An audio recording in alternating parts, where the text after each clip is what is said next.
guys. Cheers, mate. There we Cheers, go. guys. Right, you good? Yeah. Alright, sounds. So Rory, so how's the Foodies Festivals been so far, and is food something you're all passionate about as a band? Yes. Yeah. Well, first question. Probably me. Foodies has been like we've been involved with Foodies like really from the beginning. Yeah.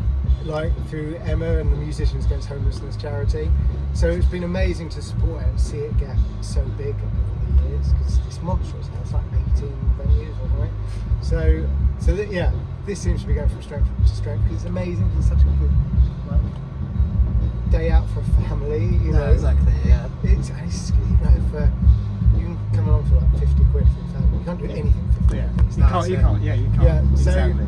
You So go that's- like Reading Festival as well. It's kind of like 280 for just a weekend. Yeah. Like- Obviously, there's not quite the calibre of that, but you got an Isle of Wight festival. Yeah. Yeah. Yeah. Like, do you know what I Yeah. mean, like. We saw So you at the it's Isle of Wight. What's Really? it like doing this compared to the Isle of Wight? Do you prefer the intimacy of these little ones, or No. is it? do you know, it all depends on the crowd. You know, some of the gigs, sometimes you can do like a small gig and it's amazing. Yeah. Sometimes, like that Isle of Wight was really special. But then we've done Wembley Stadium before. It was like a capital summertime thing. That's terrible. You know, you can do some corporates. What do you where- think of that was terrible? Like, everything went wrong. The sound. Oh, right. And the, and One the, because, and like, the, the crowd the sort of- crowd's pretty dead there. Oh, okay, yeah. But yeah, it's everything's different, and I suppose you know you can only get good festivals if you've had shit ones, you know. Yeah. Because it's all about what you compare it to. So Yeah. we've done so many. Like I reckon we're coming up to about 1,500 gigs, Wow. which is quite a lot. Do you like doing I haven't live played stuff? one yet. Yeah. You love doing the performing live Yeah. as well as writing all of the music. Yeah, and putting out there, live like- is kind of, and I love everything about it. I love the travelling. I love hanging out with my mates. You know, the whole band and crew, like mates for. Because you last produce a 15 lot years. as well, don't you? So, Yeah. Like, yeah. So do you find that a little bit different to actually like writing and like normally in a generic band you have someone produce it for you? Yeah. But do you find that like a little better when you're producing your own stuff, a bit more freedom sort of thing? I do. I would use more producers if I could afford them. Because the producers are really expensive. You know, Yeah. great producers like £5,000-10,000 a track. No, and so okay, that's yeah. quite a lot of money. You've got to be shifting a lot of records to do that. And so I love the input of another creative person. Yeah. I like mixing it up. I find I'm actually going quite deaf in one ear, and so like mixing well, and stuff is it's a my bit ear right there. problematic. So, you know, I need to bring in people at the right time. But I Exactly. still love it. So do you prefer playing festivals or at live venues in general? Like, do you prefer to having a live crowd outside or indoors pretty much? I think they're both amazing. It's all Yeah. about the crowd, you know. Like That's when it. you've got your own show and everybody knows every single word, it's incredible. But when you've got like 50,000 people at Isle of Wight going for it, then that's a That's rush very as good. well, you know. And then you get Yeah. those people to come to your show, and it all, you know, it's all pretty. I suppose it opens you up to different audiences, right? Yeah. If you go to the Yeah, Isle yeah. of Wight, there might be people there that haven't. Exactly, and haven't these sort of heard festivals like Foodies, you've got like kids out Yeah. there, and then you've got kids coming to your shows. Like our audience at the moment is bigger. Like we sell more tickets now than we've ever done. Like even back in the heyday, 2007, 2008, Yeah. when we had like 4 top 10 hits, we're still selling more tickets now.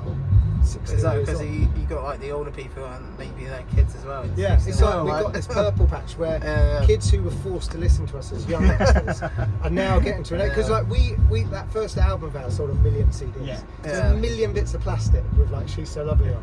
So they were like, if you think Yeah. that each CD was listened to by 4 people, that's like 4 million people subjected to that song Yeah. over the course of their childhood. Now they're getting to an age where they go to gigs and they see, you know.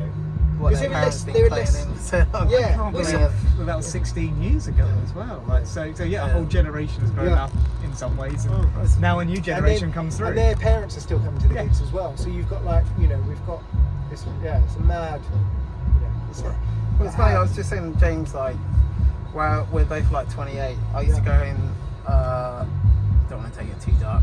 I went to school, I used to get bullied, and I used to listen to your songs going back we're like a middle age, so Yeah. like we heard you live, Yeah. but actually it was actually kind of like quite hard to get a ticket when we were that young. Oh, really? Yeah. And now like we've got a job and stuff, we can Yeah. actually go to like these festivals and Yeah. see you at like Isle of Wight.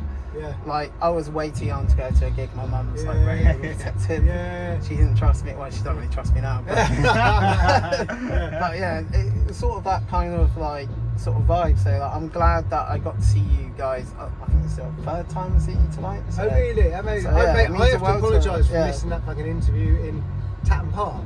Oh no, to be fair, Yeah. like, I mean, Dylan, you probably cut this out a little bit, but that wasn't my interview. Oh, right. Yeah, so it was just a mix-up. So it's Oh, all- right. Okay. So Oh, your right. manager just like phoned me up, like, and Yeah. I was at my nephew's birthday party. Right.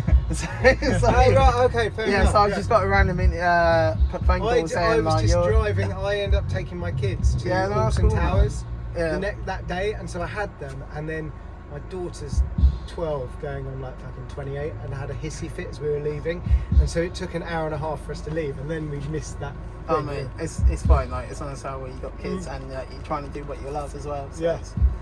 it's all good. I've got that all to come, unfortunately. Maybe one day. It's good. It's good. But going back to music, Yeah. how's your latest single, "The Missing Part," gone down with fans so far?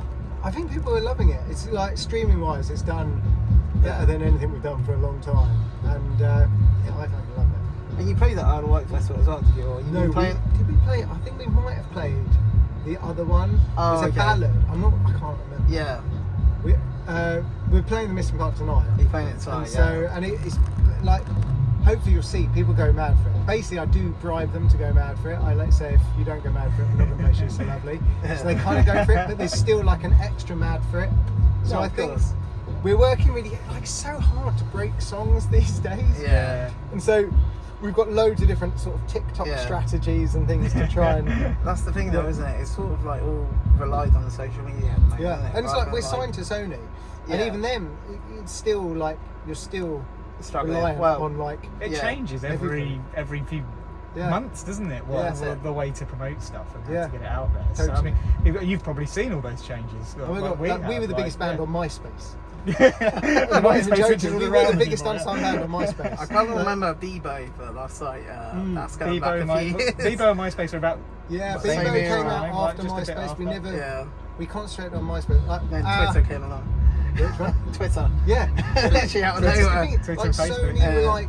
Sony were like, I think you should really get like your own website and That's it. Facebook page. And I was like, guys, we're the biggest band, we're the biggest unsigned Yeah, yeah. band on MySpace. Well, we actually, don't need. Dylan, the photographer, he can say hey if you Hi. we actually do our website, so you know we're all good for like promoting.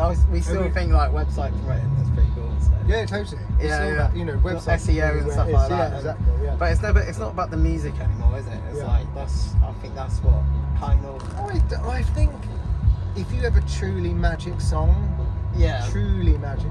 then it can find an audience now. Yeah, but it helps you when s- you got the backing and the money, etc. Yeah, you still have to do it. You still have to, Yeah. and you know, and still you can, even with TikTok, something to go viral, you can still pay for that shit to go on. You've got No, £5 grand, exactly. it'll 10 million Yeah. people see it. Advertisement though, And is it's it, as well? essentially, yeah, all you know, a lot of music is, you know, hits, a lot of hit, you know, 80-90% of songs which are hit singles, are hit Yeah. singles because people are forced to listen to them.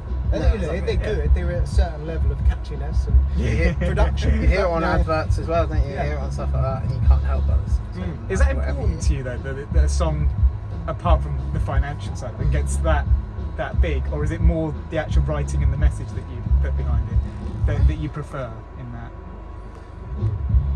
I don't know. I'm going to give you the absolute honest answer. Like financially, obviously, Yeah. is amazing Yeah, because exactly. then the more financial success I have, the more I get to do what I want Well, exactly. in terms of like making music that I love. But I do still love putting out, you know, great songs. Like the first song we did from this album, I knew was not going to be. It was quite a dark song. Right. Yeah. And I knew it wasn't going to be to everybody's taste, but I knew it was a really good song. I wanted to get it out anyway, so we sort of led with that. So yeah, I don't, you know, I sort of very much like, you know, now just sort of, you just got to live in the moment, Yeah. doing your best work, really. see Right, that. for the joy of it and Yeah. doing all of that. I think you have to promote for the joy of it as well. Yeah. Though that's kind of like how I look at things now. It's like you try and really love the promotional aspect of it. Of course, you want everyone You've got to to. adapt. Yeah, as because well, otherwise, what's the yeah. fucking point? You know, if you're not, Yeah. you know, I want people to hear the music, so you've got to have an enjoyment of promoting your stuff because Yeah. you believe in it. I've started a sort of like a kind of band, I say. Mm. My friend Ben, which actually we interviewed together like on Zoom Right. a couple years back. But like we started a song, but basically it's just in his room, Yeah. him producing it. He plays the guitar, done all that, and I sing. But personally, I got all these contacts, but I just didn't feel right to promote it. Yeah. I just didn't feel right with it. So I just feel like, yeah, maybe one day I can write a song one day and sing it. Yeah. And if it feels right, I'll bring it out. But like, Yeah.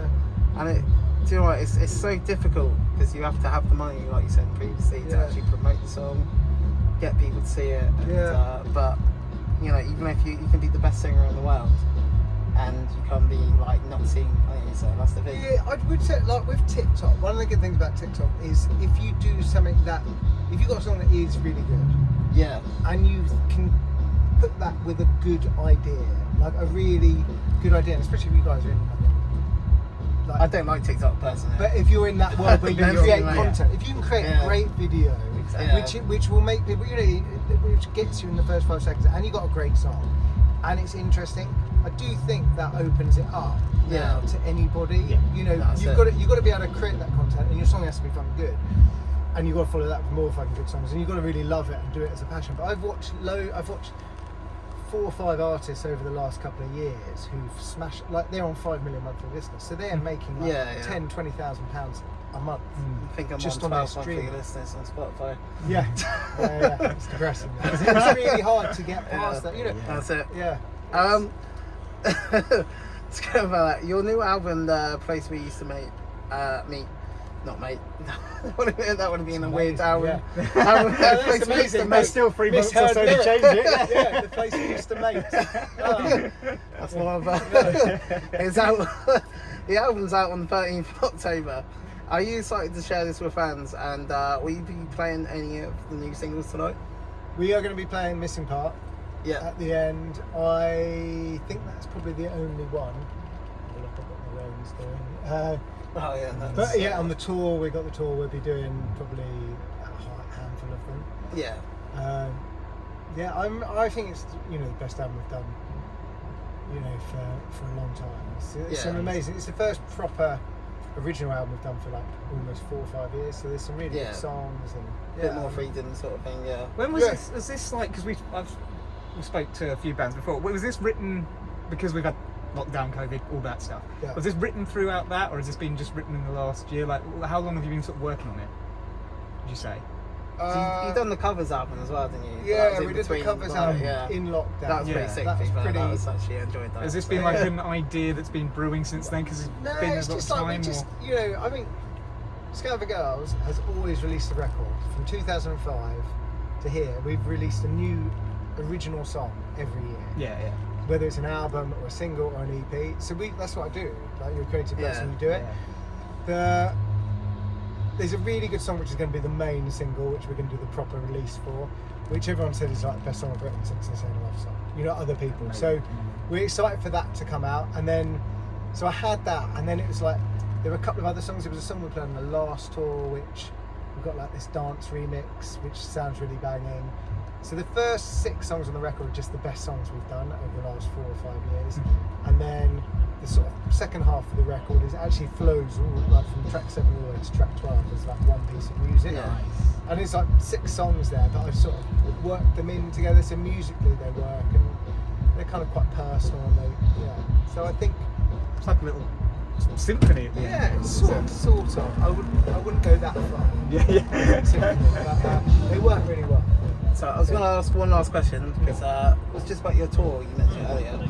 Is there any venue that you're looking forward to the most at all? Yeah, there are like Bournemouth Academy is amazing. Yeah. It's a beautiful little venue. I've We're been doing the there a few Roundhouse. times. We haven't done. The last time we played the Roundhouse was the iTunes Festival in 2008. And That's I in tripped over a Camden, is fan. it? Yeah. Yeah. It's like 3,000 cap, and I tripped over a fan so painfully that shit. the audience all literally there was an audible gasp of breath. Yeah. Was that on the crowd surf? Was it? No, I was just jumping up and down. I jumped backwards, clipped my heel on this fan, like a stage fan. Well, so he was on stage. I was on stage in front of 3,000 people. Yeah. Oh, Really it was an embarrassing. actual fan. Yeah. Not Yeah, an actual. not a person. It was stage fan. Yeah. It takes me a while to phrase Yeah, it. no, I know. I said the story really bad. That was actual. That's probably my fault. But that's right. So you actually fell over in a while. Yeah, in front of 3,000 people. You It's got so a fan bad. tonight. Yeah, but they're hidden. Yeah. We've learned the lesson Alright. since then. That's just me. I get confused really. Yeah, no, I didn't make it clear. But yeah, it was really. Yeah. And do you know, we're touring with Ollie Murs. We toured with him. Yeah, I remember you saying. Yeah, before, yeah. and we toured with him in the middle of the summer. Yeah. And he was at that gig, and he did this amazing. There's a clip. If you Google Ollie Murs falling down stage, he walks down these steps, does one Yeah. step, and then literally it's fucking Oh, funny. dear. Make you And feel a he bit said, better and he was like, he was like, the only person I've ever seen who looked more of a dick falling over was you when you fell over at the roundhouse. But that's not on. It was like before everybody had mobile phones. I'll have to have a look at that. But yeah, that's thanks very much for your time, Roy. We'll Pleasure. have a look at that video. Yeah. Oh yeah, appreciate